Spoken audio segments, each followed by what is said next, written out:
Good afternoon, and welcome to the Freedom Industries Crisis Communication Plan.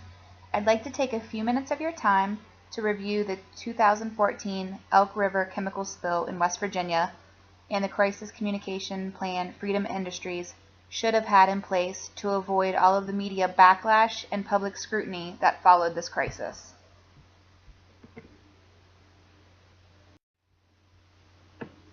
First, identifying Freedom Industries' vulnerabilities is a key piece in determining where potential crises could stem from. The location of the facility is a key factor, especially considering it was close to the Elk River and that water can be a swift carrier for many items, including chemicals, debris, or other toxins.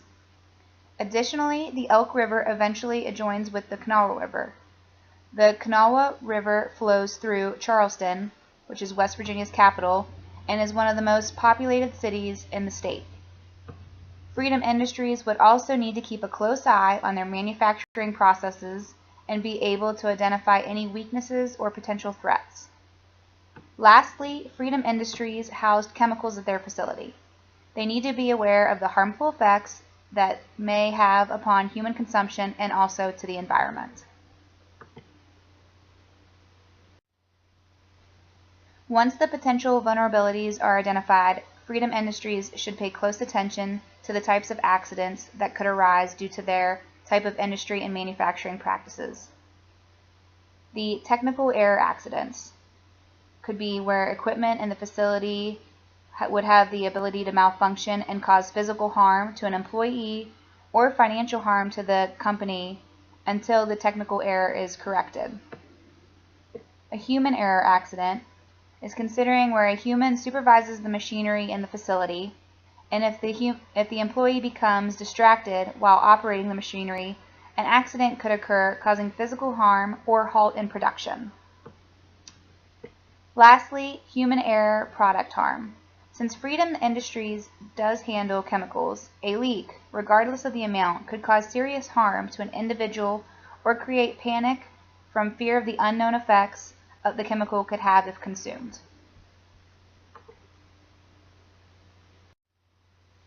Next, Freedom Industries will need to establish a crisis management team. The members of this team should be considered subject matter experts in different functional areas of the organization. This team would be directly responsible for creating and implementing the crisis management plan. Here I have noted a few key members of the team and highlighted those who would be considered key spokespersons for the group if a crisis were to occur. Please note more than one spokesperson is necessary, since it's not practical to expect one person on call 24/7 to respond to all media outlets and public forums during the crisis. In addition to the key spokespersons, I have also identified an advertising executive, legal counsel, marketing director, and financial director to round out the crisis management team.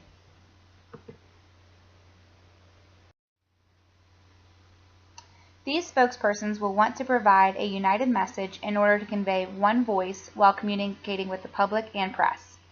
Freedom Industries will want to emphasize the key of listening during the question and answer portion of a press conference.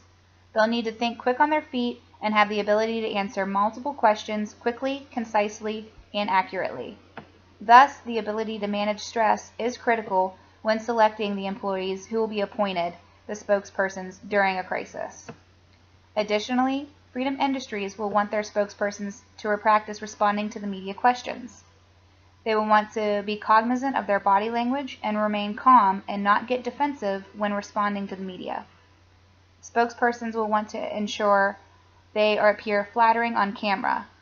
They maintain eye contact, avoid crutch words like or and use a good hand gestures for emphasis, and speak with vocal variety to avoid monotonous speech. Practicing proper and good delivery will get the spokespersons in a good habit when and if a crisis should occur.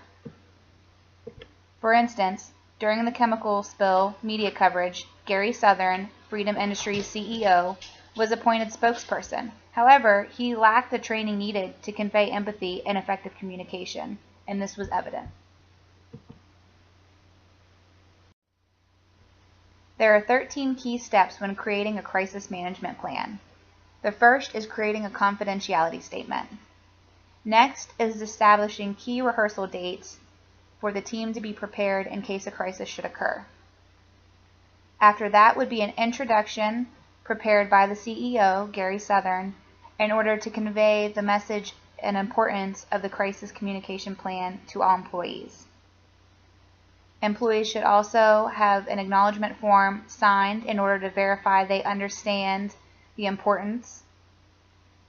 A contact list should be created in order to identify all team members in their area of expertise. Also, an incident report form will need created in order to record the timeline of the crisis and those who witnessed or were contacted regarding the crisis. A crisis management team strategic form will need implemented in order to serve as a constant reminder to the team of the strategy put in place to manage the crisis and proper documentation practices.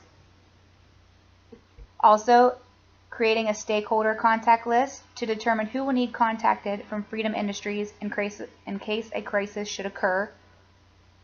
Additionally, a secondary stakeholder contact list would also need created for employees, community leaders, employees' families, investors, and important bloggers.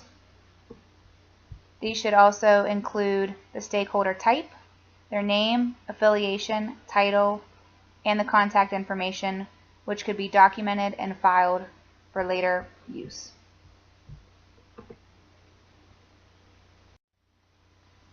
Continuing on with the crisis management plan would be ensuring that all external communication is united and centralized. Each member of the team should have a consistent external message amongst the crisis, and they should ensure their messages are emphasizing support for the crisis efforts and remain appropriate and respectful. Proprietary information is only disclosed when approved by Gary Southern, the CEO, or Freedom Industries Legal Department. Additionally, names of those who were directly affected or harmed from the incident should not be released to the press until their families have been notified. One should also attempt to avoid using technical jargon when communicating with external parties and stakeholders. This could actually weaken the effectiveness of the crisis communication. Thus, a dictionary should be created to include a list of common technical jargon terms in which could be explained in a better layperson term.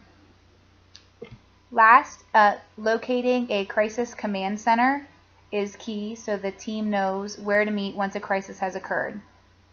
Also, alternate locations should be assigned in case the designated location becomes unavailable. Following a crisis, Freedom Industries Crisis Management Team will need to assess their efforts. In order to assess their efforts, an evaluation form should be created in order to focus on the team's communication, documentation, and information collection efforts during this crisis. The assessment will provide vital information which will help the team learn from past mistakes and correct any issues in case another crisis would arise. Additionally, noting any strengths from the crisis management plan would provide emphasis on what the team could focus on in the future. This evaluation could be placed in the appendix portion of the crisis management plan since it's completed post-crisis. Thank you, and I appreciate your time with the overview of the crisis communication plan for Freedom Industries.